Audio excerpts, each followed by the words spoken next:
Halo teman-teman, selamat jumpa kembali di channel ini. Salam sehat, salam bahagia, dan salam sukses untuk kita semua. Teman-teman, apakah penelitian kalian menggunakan pretest dan posttest, kemudian ingin mengetahui seberapa besar peningkatan hasil belajar setelah diberikan suatu perlakuan? Mungkin kalian pernah juga mendengar istilah N-gain score, namun sering juga menjadi pertanyaan bagaimana cara menghitungnya. Apa perbedaan antara N-gain score dan N-gain persen? Bagaimana menentukan apakah peningkatannya termasuk rendah, sedang, atau tinggi? Dan jika penelitian menggunakan dua kelompok, bagaimana cara menginterpretasikan hasilnya?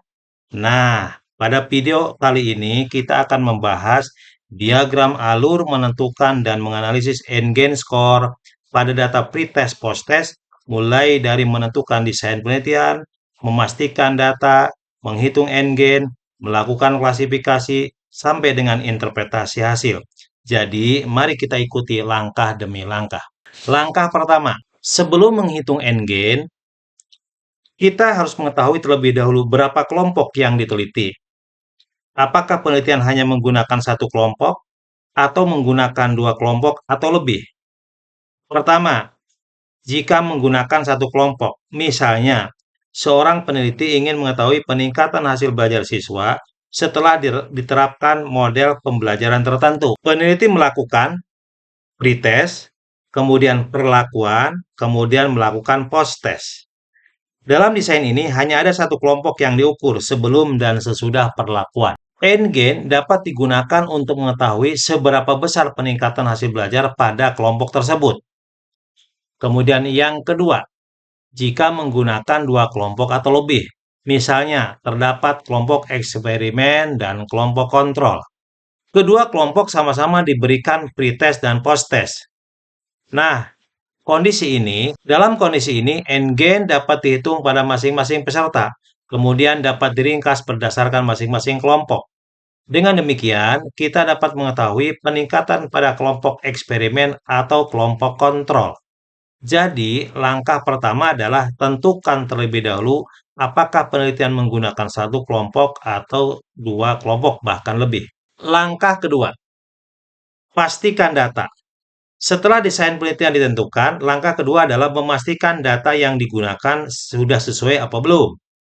Untuk menghitung N-gain, kita membutuhkan setidaknya 3 informasi penting, yaitu skor pretest, skor post-test, dan yang ketiga adalah skor ideal atau skor maksimal. Misalnya, sebuah tes memiliki rentang skor 0 sampai 100, maka skor idealnya adalah 100. Hal lain yang perlu diperhatikan adalah skor pretest dan post-test harus berada pada skala yang sama dan mengukur konstruks atau kompetensi yang sama, sehingga perubahan skor dapat dibandingkan secara bermakna. Sebagai contoh, jika pretest menggunakan skor maksimal 100, maka posttest juga harus menggunakan dasar skor yang sebanding. Selain itu, instrumen yang digunakan dalam penelitian tentunya harus memiliki kualitas pengukuran yang memadai, misalnya telah melalui proses validitas dan reliabilitas sesuai dengan desain penelitian. Jadi, sebelum melakukan penghitungan N-gain, pastikan ada skor pretest, ada skor post-test, skor berada pada skala yang sama, dan skor ideal atau skor maksimum sudah diketahui. Jika data sudah siap, kita masuk ke langkah ketiga. Langkah ketiga, hitung N-gain skor dan N-gain persen. N-gain digunakan untuk melihat peningkatan skor dengan mempertimbangkan skor awal atau pretest dan skor maksimum yang masih mungkin dicapai. Rumusnya adalah N-gain atau G sama dengan skor post-test dikurangi skor pretest dibagi skor ideal dikurangi skor pretest. N-gain persen, G persen sama dengan G kali 100%.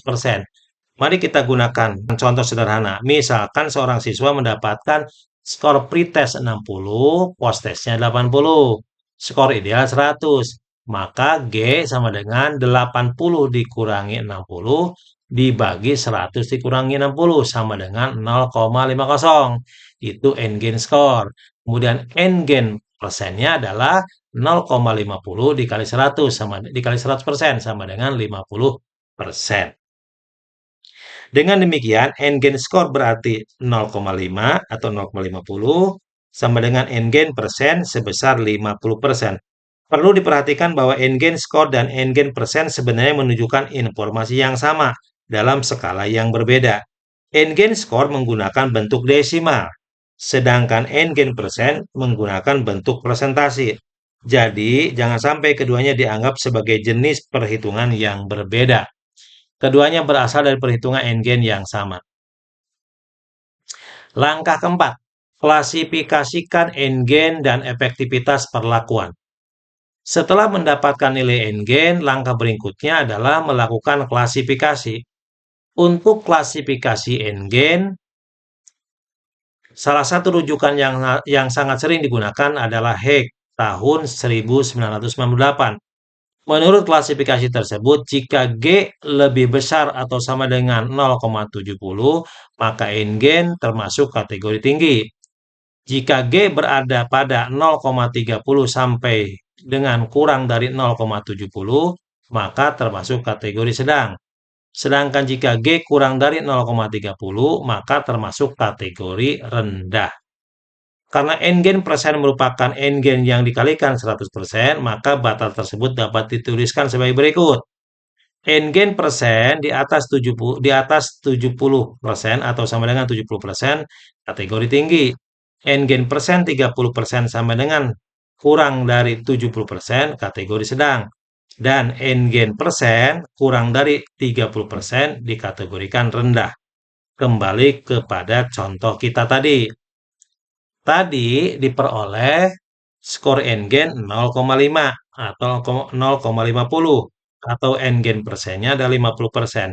Maka peningkatannya termasuk kategori sedang karena 0,50 atau 50% berada di antara 30% sampai dengan 70% atau 0,30 sampai dengan kurang dari 0,70. Maka peningkatannya termasuk kategori sedang. Bagaimana dengan efektivitas perlakuan? Nah, di sini kita perlu berhati-hati. Kategori N-gain dan kategori efektivitas perlakuan bukanlah hal yang sama. Kategori N-gain menjelaskan tingkat peningkatan yang terjadi, sedangkan klasifikasi efektivitas digunakan untuk memberikan interpretasi mengenai efektivitas perlakuan berdasarkan persentase N-gain. Apabila peneliti ingin menggunakan klasifikasi tersebut, beberapa penelitian menggunakan batas persentase seperti ini. Kurang dari 40% kategori tidak efektif. Kemudian 40% sampai dengan 55% kategori kurang efektif. 56% sampai dengan 75% kategori cukup efektif. Dan lebih dari 76% itu kategori efektif. Jadi yang perlu kita bedakan adalah N-gain menunjukkan tingkat peningkatan, sedangkan klasifikasi efektivitas menunjukkan interpretasi efektivitas berdasarkan kriteria atau rujukan tertentu. Ini penting agar interpretasi hasil penelitian tidak tercampur. Langkah kelima, interpretasi hasil. Setelah nilai N-gain dihitung dan diklasifikasikan, langkah terakhir adalah menginterpretasikan hasilnya. Interpretasi akan sedikit berbeda antara penelitian yang menggunakan satu kelompok dan penelitian yang menggunakan dua kelompok atau lebih. Jika penelitian menggunakan satu kelompok, misalnya satu kelompok memperoleh rata-rata N-gain 0,65, gitu. Jika menggunakan klasifikasi Haig, nilai tersebut termasuk kategori sedang. Maka peneliti dapat menyatakan bahwa setelah perlakuan terdapat peningkatan hasil belajar dengan tingkat N-gain kategori sedang. Jika dinyatakan dalam bentuk persentase, 0,65 dikali 100% sama dengan 65%. Jadi rata-rata N-gain persennya adalah 65%. Yang perlu diperhatikan, jangan langsung menggunakan perlakuan terbukti efektif secara signifikan. Mengapa demikian? Karena N-gain pada satu kelompok pada dasarnya memberikan informasi mengenai besarnya peningkatan relatif, bukan otomatis membuktikan bahwa peningkatan tersebut signifikan secara statistik atau bahwa perlakuan lebih baik dibandingkan kondisi lain. Jadi, interpretasi sesuai dengan analisis yang memang dilakukan.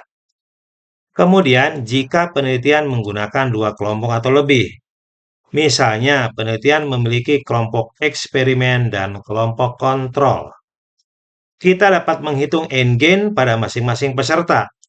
Kemudian kita dapat memperolehnya, misalnya kelompok eksperimen memiliki rata-rata n-gain sebesar 0,70, sedangkan kelompok kontrol memiliki rata-rata n-gain sebesar 0,40.